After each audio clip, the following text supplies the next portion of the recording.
And welcome to today's webinar, the second in our four-part series for April is Fair Housing Month. This week's webinar is titled Emotional Support Animals, Answers to Common Questions. My name is James Campbell, and I'm the Senior Manager of Industry Relations with NAA. I want to welcome all of our members in attendance. Thanks for joining us. For this presentation, we wish to alert you to VSTO's Professional Fair Housing Program of courses. The URL is featured below. We also wish to alert you to NAA's Click and Lease and Click and Comply programs for all your leasing needs. Before we get started, I want to go over a few housekeeping points. First, this presentation is being recorded and will be posted to our website and YouTube channel next week. You may then share this presentation with those colleagues and friends who are unable to attend at present. Second, we have allotted time at the end of today's presentation for live questions and answers, but you may also type your questions into the Q&A or chat boxes on your screen at any time during our presentation. Next, a brief disclaimer that the information provided in this presentation does not and is not intended to constitute legal advice. Instead, all information provided is for general informational purposes only. With that, let me turn things over to Nicole Upano, NAA's Assistant Vice President of Housing Policy and Regulatory Affairs. Nicole? Thank you, James. And again, welcome to the next installment of NAA's Fair Housing Month series. So today I'm joined on the virtual stage by Terry Kate. She is an attorney and shareholder at Baker Donaldson, Bierman, Caldwell, and Berkowitz, and many of you may know Terry. She has deep experience in the housing industry. She specializes in advising her clients on disability and accessibility issues, including compliance with the Fair Housing Act, and was formerly a trial attorney at HUD. I'm proud to know her and that she worked with us to redevelop the NAA toolkit on emotional support animals when HUD's 2020 guidance was released. So from here, Terry, the floor is yours. Thanks, Nicole, and thanks to NAA for having me here today. I am going to be speaking about ESAs, emotional support animals, and asking me to speak about emotional support animals in 30 minutes is almost impossible. So I'm going to talk very fast, and I'm going to try to cram a lot of information in. If you have questions as we go along, I think you're using the chat function, and Nicole will be helping me out with those because I can't walk and chew gum at the same time. But I'm happy to answer questions as they come up, and then we'll have a little time at the end for questions as well. So when we're talking about the Fair Housing Act and we're talking about ESAs, what we're talking about is a reasonable accommodation for a person with a disability. So the first thing to remember about ESAs are really about any accommodation under the Fair Housing Act is you don't get an accommodation unless you're disabled. So you have to be disabled. And so the first element of proof, of course, is that there is a disability involved. But a reasonable accommodation is defined under the statute in the Fair Housing Act as a change in rules, practices, policies, services, so that the person who needs the change can have an equal opportunity to use and enjoy their housing. And there is really very little question now that a reasonable accommodation can include changes to animal rules in multifamily housing. Next slide, please. So the important thing to understand about animals is there are pets and there are what are called assistance animals. Pets are pets. We know what pets are. Assistance animals are any animal needed because of a disability. And there's different kinds of assistance animals. There are service animals. That's one kind of an assistance animal. And it is specifically defined as an animal that has been individually trained to perform a task or do work for a person with a disability. And in most cases, a service animal will be a dog. But the kind of assistance animal we're going to talk about today is not service animals. It is support animals. And it's very, very important that you not use the term service animal as a catch-all for any kind of animal needed because of a disability. There is a difference between a service animal and a support animal, and there's a difference in how you evaluate requests for accommodation that involve either of those animals. So a support animal is basically any animal that's not a service animal, but it's an animal that isn't trained to do anything. It is helpful for a disability simply by its presence. And while a service animal generally has to be a dog, a species limitation on support animals under the Fair Housing Act doesn't really exist, other than it would need to be an animal that is a commonly domesticated animal and that's typically found in the home for pleasure rather than commercial purposes. But so that's a pretty wide range of animals, but it's certainly not limited the way service animals are limited to dogs. Next, please. So both service animals and support animals can be the subject of a reasonable accommodation request under the Fair Housing Act. And if the appropriate verification and need is provided for each, then you have to permit the animal to be there. And that's, of course, even if your community is a no pets community, even if the animal is larger than your size or weight restrictions, even if you have restricted breeds. And that's because it's not a pet. Pets can be subject to all those restrictions. Assistance animals cannot. Next, please. So if you get a request for what's an actual service animal, those are pretty easy to deal with. Generally, it is clear what the animal is trained to do. This is what we used to call guide dogs for the blind.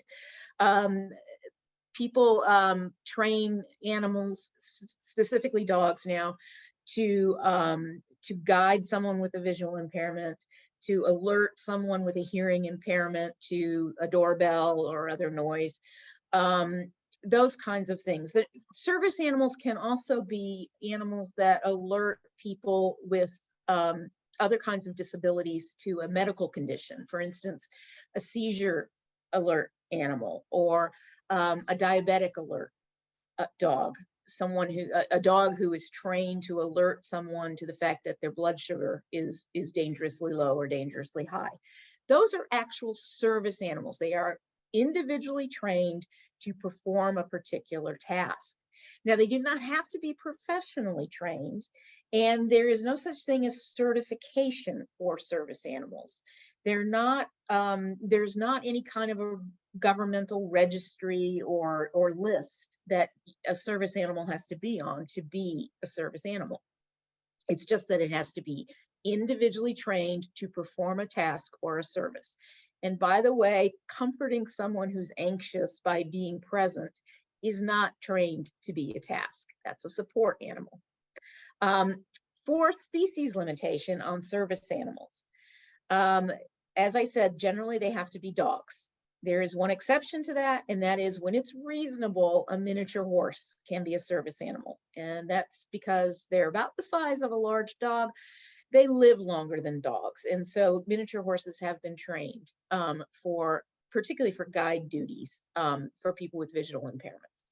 But other than a dog, or if it's reasonable, a miniature horse, no other species can be a service animal. Next, please. Support animals, though, get a little more complicated. And again, it can be any of a number of kind of animals. As long as it's not a barnyard animal. Most reptiles are not support animals, which is sort of my happiness about it not being a snake. They don't have to be trained to do anything. They function as a pet. They provide love, unconditional love and support and comfort, which our pets do. But they're not trained to do anything, and they don't have a benefit other than their presence. They're not doing something for the person with the disability. Now, that doesn't mean it's not legitimate that it is an emotional support animal, an assistance animal, that it may very well be helpful for a disability and is an appropriate request for an accommodation. But in most cases, the disability and the disability-related need for the emotional support animal will not be readily observable. That's sort of the legal term about it, readily observable. So it will require some third-party verification of necessary information. And we'll go through what you can ask, what you can't ask, and what's sufficient verification for a support animal. Unfortunately, because support animals are very hard to distinguish from pets without appropriate third-party verification, there is an unfortunate opportunity for a lot of fraud and improper avoidance of pet fees and pet rent, that sort of thing, in our industry, and that's why making a decision about a request for a support animal can be very complicated. Next, please. So how do you evaluate a request for an animal that's made? First of all, determine whether the request is actually a request for a reasonable accommodation to a disability. Because remember, if there's no disability involved, there is no accommodation. And if that person wants an animal and doesn't have a disability, then they get an animal based on your pet rules, whatever your pet rules are. That's it. So the first question you're always going to want to ask is this person disabled? Now, again, this assumes that it's not readily observable that the person is in fact disabled, but you would be surprised how many people return verification forms and say, nope, not disabled. That's kind of the end of the inquiry on an accommodation request. If you're not disabled, you don't get an accommodation. And then beyond that, we will go through a process for evaluating a request for a service animal versus the process for evaluation of a request for an emotional support animal, or ESA. Next, please. So for service animal requests, as of HUD's 2020 FHEO notice on animals, the only thing that you can ask, if it is in fact a service animal, is that an animal, a service animal, necessary because of a disability? And if the answer is yes, then what work or task is the animal trained to perform? And then from the answer for that, you'll know whether in fact they're really talking about a support animal or a true service animal. So if they say, well, you know, Tiny comforts me when I get anxious, that's more than likely a support animal. And this is not the questions that you ask of a support animal. If they say Tiny alerts me when someone's at the front door because I can't hear the doorbell, that's a service animal. And for that response, Tiny would have to be a dog, or if it's reasonable, a miniature horse. So if the animal's not a dog or a miniature horse, and if it isn't trained to perform any work or task, it is not a service animal, and you don't have to allow it in. However, you need to consider whether it is in fact a request for a support animal. So let's go to the next slide. When you have a request for a support animal, so it's either an animal that the person has said, this is a service animal, but you figured out it's actually not a service animal, it's a support animal, or they say, I have my emotional support animal and I need to have Tiny with me in my apartment, then there's a whole bunch of issues you got to figure out. First of all, do you need to seek third-party verification of the need for this ESA? Well, you do if, number one, the disability is not readily observable, which is going to be the case in most emotional and mental disabilities. You're not going to be able to look at someone and tell that they have an emotional or mental disability. And if the disability related need for the animal is also not readily observable, you'll need to get third-party verification. So if you've decided that, yes, in fact, you need third-party verification, what can you ask? Well, you should have some forms developed that you can simply give the forms to the person to have their own verifier fill out, or you can send them directly to the verifier. But the questions on the forms are going to be exactly what I just said. Is this person disabled? Does this person need the animal because of the disability?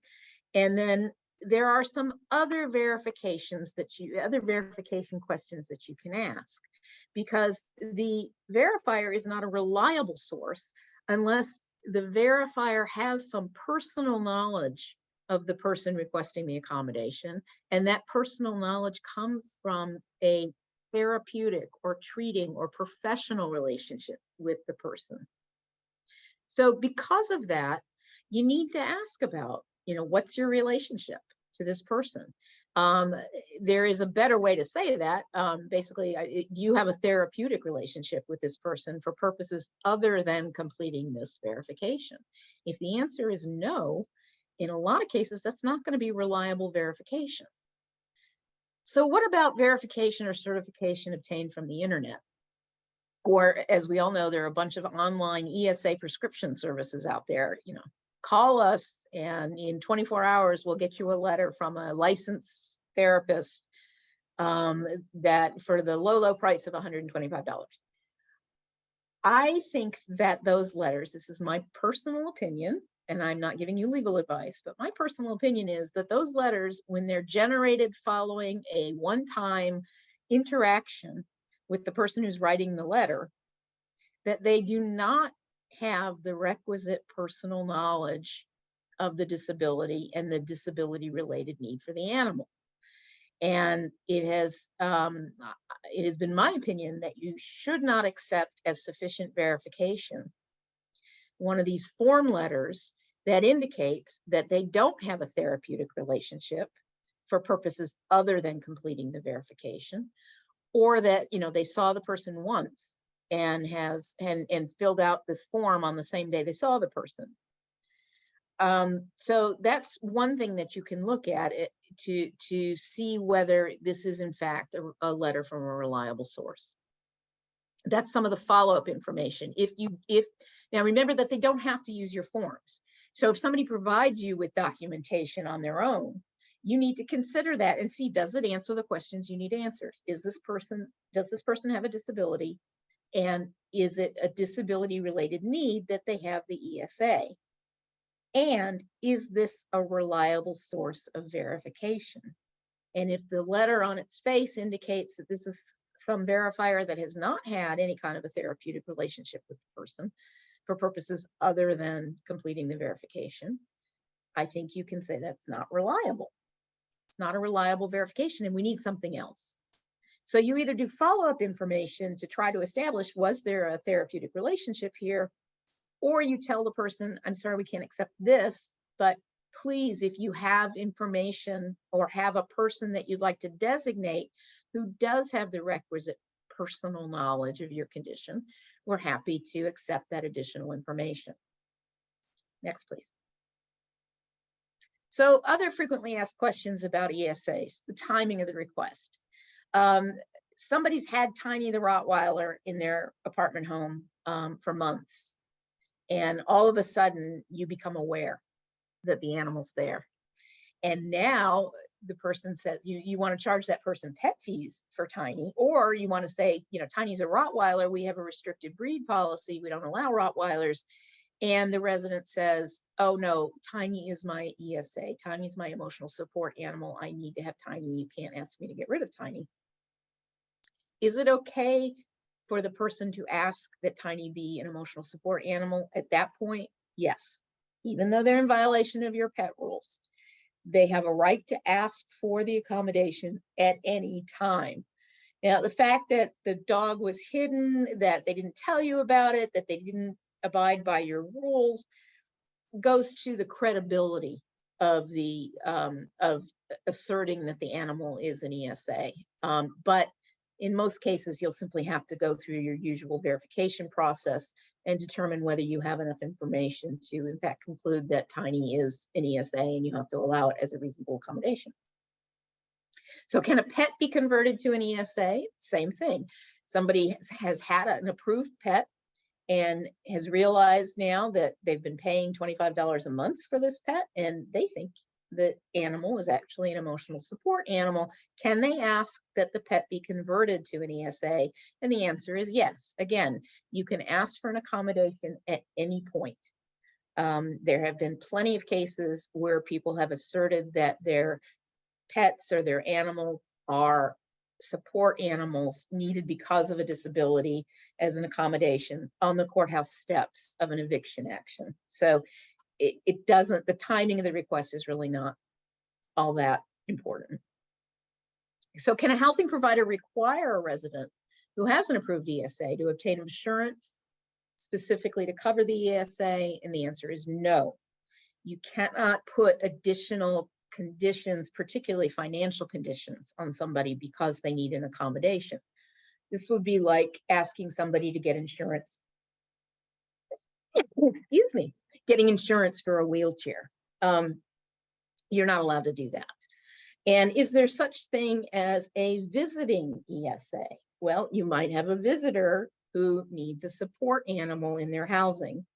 And as a visitor, are they entitled to have an accommodation? Yes, because the Fair Housing Act covers people who are associated with people with disabilities. So your resident would be associated with their guest who has a disability. And if the guest needs to bring an emotional support animal as part of the visit, yes, they're allowed to do that.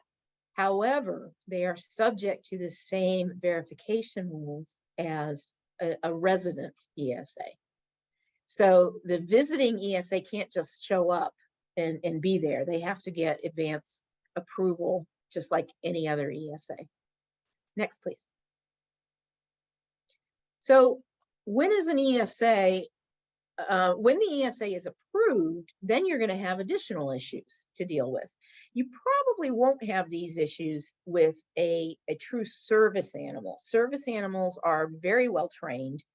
They tend to be really very unobtrusive. They're not going to be a nuisance, and they're working. They need to be with the person, and they're working. They're too busy to cause you a problem. Emotional support animals, though, as we know, are helpful because of their presence. They are not specifically trained to do anything. So can we apply our normal pet rules to ESAs? And the answer is yes, you can. And if you don't allow pets normally, but you're now having ESAs on site, you can create pet rules that are reasonable. I would call them animal rules because we know ESAs are not pets. But there are appropriate rules that would apply to pets that would also apply to any ESA. And those specifically have to do with the idea of restraint, that the animal, whenever it's outside of the apartment, needs to be on a leash or in a cage, and it has to be under the control of a responsible person. Now, that could be a 10-year-old person. It's probably not a 5-year-old person. So there's that issue. Hygiene. Everybody has to clean up after their animal, regardless of whether it's a pet, an ESA, or a service animal. You don't get to say, well, my disability prevents me from cleaning up after my animal, my ESA. That doesn't work. You have to do it, or you have to get somebody else to do it. You have to pay somebody to do it, but you are responsible for cleaning up after the animal. The animal cannot be a nuisance. It can't bark all night or be aggressive or make, lunge at people. Any kind of conduct issues. You wouldn't allow those with pets. You can't allow them with ESAs either. And then the only difference really with an ESA in terms of pet rules versus a pet is probably where they can go. ESAs do need to be permitted in the common areas anywhere the resident would be permitted, as long as it's reasonable. Now, the ESA is not permitted on, say, the dining room table in the club room. It's not permitted in the pool area, but it can be on the pool deck if it's properly restrained. It can be in the club room if it's properly restrained and behaved. And a pet would not be able to do that necessarily. So that is a difference there. If the ESA is a nuisance, or if it is aggressive or vicious to other animals or people, you can ask that the person get rid of the ESA, just as you would with a pet animal that was inappropriate for the community. The fact that it's an ESA does not change that. And what you're doing is saying, you're not revoking the right to the accommodation. You're saying you can have your accommodation, you can have an ESA, you just can't have this ESA. You can insist on appropriate licensure requirements, vaccinations, and even spaying and neutering of ESAs, if you'd like. ESAs are not intended to breed. Next, please. So some other things that you need to think about, there are some state and local laws that have criminalized fraudulent representations of ESAs. Sometimes they're directed at the providers who provide the verification. Sometimes they're directed at the person who makes a claim to a housing provider that this is an ESA when it's really not. The enforcement of those is almost impossible, but it's good to know that those laws are out there anyway. And if somebody says to you, I see Tiny over there as a Rottweiler. I thought we weren't allowed to have Rottweilers. You're not allowed to discuss, obviously, any accommodations that you've made for anyone else. But I think it's appropriate to say, we make accommodations for our residents with disabilities. If you have a disability, we're happy to consider your request, something like that. But you wouldn't say, oh, well, Tiny's a service animal, or Tiny's a support animal, and so has a disability and needs Tiny. We're not going to say that. Next, please. So that is my very, very quick explanation of ESAs, and I think I will turn it back over to Nicole. Well, thank you, Terry. Really appreciate all the great information. So, I know we've talked about this, and this is in the toolkit as well, but what about Doggy DNA services? Can you allow for the DNA test? What about the, when someone, leaves waste on the property and then there's now a violation? Would you mind going into that? Yeah, I think it's perfectly okay to use the DNA service for ESAs and service animals, just as you would for pets. The only concern I would have is if there's a fee involved, because you can't have any fees or pet rent or deposits for an assistance animal. So I think you'll have to use judgment in any particular case as to whether a waiver of the fee is appropriate. But certainly using the DNA service, there's no reason you can't do that with an assistance animal, just as you could with a pet.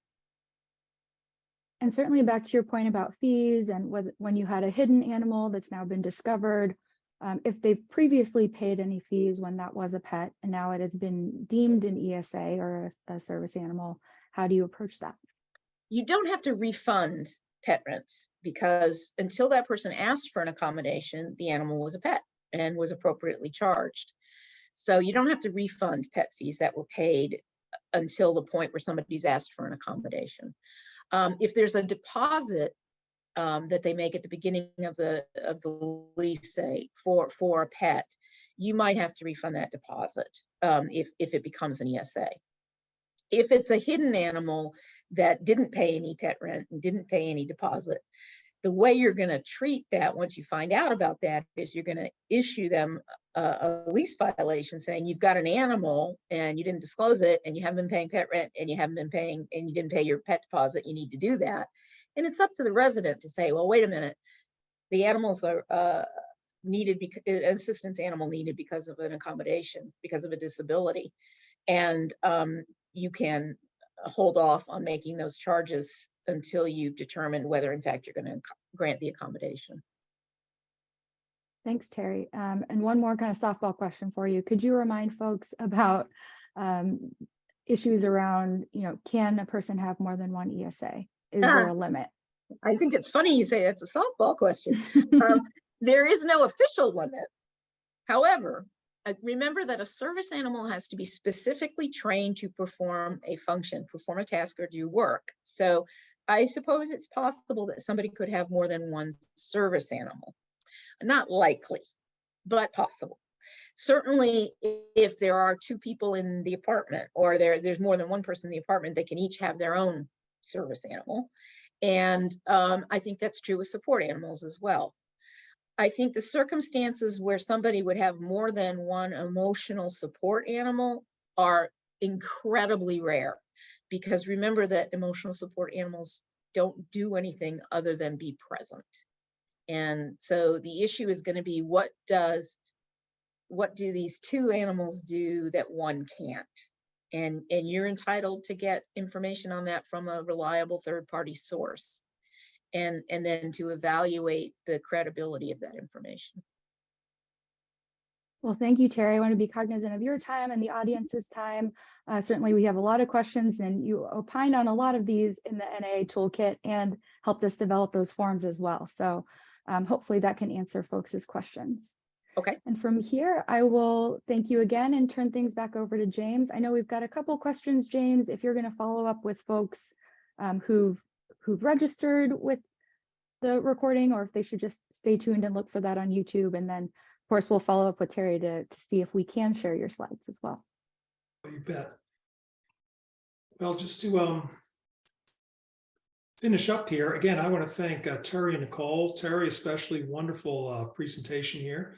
And so for additional fair housing resources, NAA maintains an online portal for especially relevant offerings for NAA members. The URL is featured below. These resources include the 2 remaining webinars in our series, including next week's webinar entitled Fair Housing Nuances, a water cooler chat with 2 attorneys. Be sure to register on our website.